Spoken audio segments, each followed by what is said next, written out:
Hello students, class 8th में मैंने cube and cube root start किया था और उसके बाद मैंने ये कॉमिक पोर्शन भी पढ़ाया था और मैंने आपको दिया था एक स्टूडेंट कमेंट के लिए और एक चैलेंज के लिए। और दिस इज़ रियली अप्रिशिएटिंग कि केवल 2 या 3 स्टूडेंट्स, 2 या 3 आई थिंक, 2 ही हों शायद, उन्होंने केवल इसका रिप्लाई दिया है, उन्होंने इसका आंसर भेजा है मेरे पास। आई थिंक महक और भी एक दो हैं, तो इन लोगों ने भेजा है और बाकी किसी ने कुछ भी ध्यान नहीं दिया। अच्छी बात है, दिस इज़ गुड। और दूसरा ये है कि अब आप एक बात मैं इनको नोट करके रखूँगा अपने पास। आप किसी भी चीज़ को नहीं पूछना चाहते और ना ही आप किसी चीज़ को थोड़ा डीपली उसको स्टडी करना चाहते हो। अगर नहीं करना चाहते हो तो मैं आपको ये बता दूं कि ये सारी चीज़ें एग्ज़ाम में मैं ज़रूर दूंगा, ठीक है। और आप कोई क्वेरीज नहीं करेंगे, बिल्कुल जब बिल्कुल 11th आवर आ जाएगा ना एग्ज़ाम वाला, तब आप मुझसे कहेंगे सर ये चीज़ समझ में नहीं आ रही, ये ऐसे है। और मैं ये कहता हूँ कि बराबर स्टडीज़ अपनी रेगुलर रखो और रेगुलर क्वेरीज भी दो, रेगुलर सारे वर्क करो, तो ज़्यादा अच्छा है ना। कि ये अच्छा है, ये है कि बिल्कुल ही साइलेंट होके घर पे बैठ जाओ, ठीक है। हमें कुछ भी नहीं करना, बस केवल एक वीडियो आना चाहिए, बस उसको हम देखेंगे, हमारी मर्ज़ी है तब हम उसका वर्क करें या ना करें। सर कहें ये इम्पोर्टेंट है और अभी से उससे इम्पोर्टेंट मान के और आगे की प्रिपरेशन करते हैं, क्यों करें भाई, ठीक है। हम तो नहीं करेंगे, तो ठीक है। अब थोड़ा सा ज़रूरत है अपना ये एटीट्यूड आप चेंज करिए।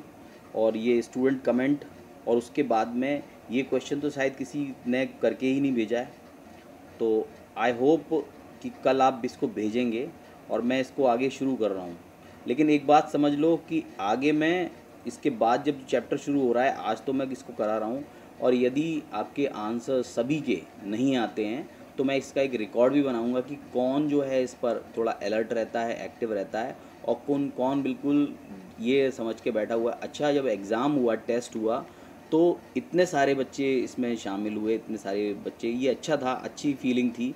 लेकिन जब हम स्टडीज़ में जब हम पढ़ाते हैं तो फिर आप उसमें क्यों पीछे रहते हैं? आपको कोई चीज़ नहीं आती, ये बिल्कुल भी दिक्कत नहीं है। आप अपने पर्सनल अकाउंट पे इनके आंसर्स भेजिए, गलत होंगे तो हो जाएंगे, क्या दिक्कत है, मगर उसमें अपना माइंड तो यूज़ करो। उसके लिए अब स्टडीज़ के लिए टाइम तो निकालो, ठीक है। बस केवल इसलिए ये बस एक वीडियो आ गया, हमने देख लिया, इसके बाद का होमवर्क तो हमें करना ही नहीं है। और बेटा अगर आप होमवर्क नहीं भेजोगे, अपनी क्वेरीज़ नहीं भेजोगे, अपनी प्रॉब्लम्स नहीं भेजोगे और कनेक्ट नहीं होगे किसी भी सब्जेक्ट में, तो उसमें प्रॉब्लम्स हमेशा बनी रहेंगी। और जब वो पूरे साल की इकट्ठी हो जाएंगी तो हम एक दिन लेके बैठेंगे कि आपने ये नहीं करवाया और हमने ये नहीं किया। तो मैं ये आपको एक एडवाइस दे रहा हूँ कि आप बिल्कुल रेगुलर, या हम हाफ ईयरली के लिए स्टार्टिंग कर रहे हैं, तो पहले दिन से हम बिल्कुल अलर्ट रहें और हर क्वेरी को भी करना है, क्वेश्चंस करके भेजने हैं। ज़्यादा आपका रॉन्ग होगा तो मैंने कहा ना कि मैं उसमें सही करवा दूंगा, आपको सही समझ में आ जाएगा, लेकिन आप उसको करें तो उसका रिप्लाई तो करें। कुछ आपका रिएक्शन आ ही नहीं रहा है, ये बहुत ही ख़राब बात है, ठीक है। मैं इसे आगे स्टार्ट करता हूँ और आप सभी को ये भेजना है और मैं ये नोट करके रखूँगा कि कौन जो होमवर्क है वो करके पर डे भेज रहा है और कौन बिल्कुल ही आंखें बंद करके सो रहा है। क्योंकि अब तो मैक्सिमम स्टूडेंट्स ऐड हो गए हैं ग्रुप में और मैक्सिमम ने टेस्ट जो है वो दिया है, और देने के बाद उनका परफॉर्मेंस भी ठीक है। बाकी मैं जो रिज़ल्ट आएगा तब आपको रिज़ल्ट में ही पता लगेगा, मार्क्स वगैरह। लेकिन ये आप समझ लें कि आगे के लिए तैयारी आप अभी से करेंगे तो फिर आप बहुत अच्छा कर पाएंगे। क्योंकि जो ईडैक में जितना कुछ हम पोर्शन, जो भी पोर्शन करते हैं, बार बार हम जब जब क्लास के अंदर सारी चीज़ें करवा रहे हैं, तो क्यों नहीं उनके ऊपर क्वेश्चन होने चाहिए, उनके ऊपर भी क्वेश्चंस आने चाहिए और वो आएंगे, ये समझ लें आप, ठीक है। तो हम स्टार्ट करते हैं क्यूब एंड क्यूब रूट्स। तो क्यूब एंड क्यूब रूट्स में सबसे पहले क्यूब्स। अच्छा, क्यूब्स जो हम कहते हैं ना क्यूब्स, तो क्यूब्स दो जो मैथमेटिक की जो दो ब्रांचेज हैं, अर्थमेटिक और ज्योमेट्री, इन दोनों के अंदर ये क्यूब्स यूज़ होता है, क्यूब्स, है ना। अर्थमेटिक में अगर किसी नंबर को का की पावर 3 हो जाए, उसे 3 बार मल्टीप्लाई करो, लाइक ये देखो आप, 4 × 4 × 4, ठीक है। या इसे ऐसे लिखते हैं 4⁻3, 4 क्यूब बोलेंगे इसको, 4 क्यूब। ये हो गया इसका अर्थमेटिक तरीका, अर्थमेटिक में इसको क्यूब बोलते हैं।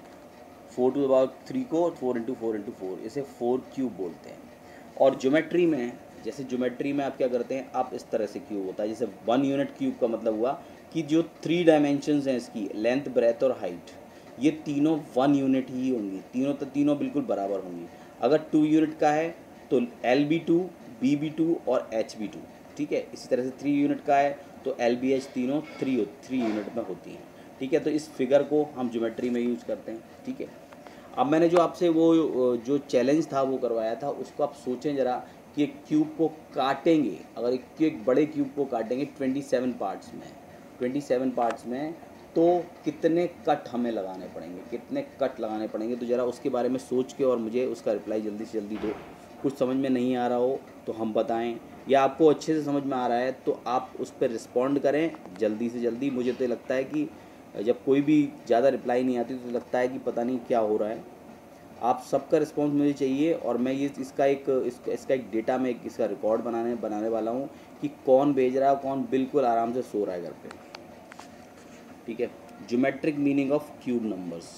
तो ज्योमेट्रिक मीनिंग क्या होता है कि अगर क्यूब 1 नंबर का है तो इसका मतलब है कि उसकी सारी डायमेंशन 1 होंगी। 2 है, क्यूब ऑफ 2, तो वो सारी डायमेंशंस 2 की होंगी, और 3 है तो 3 की होंगी। Definition of a cube number, हम पढ़ने वाले हैं क्यूब नंबर।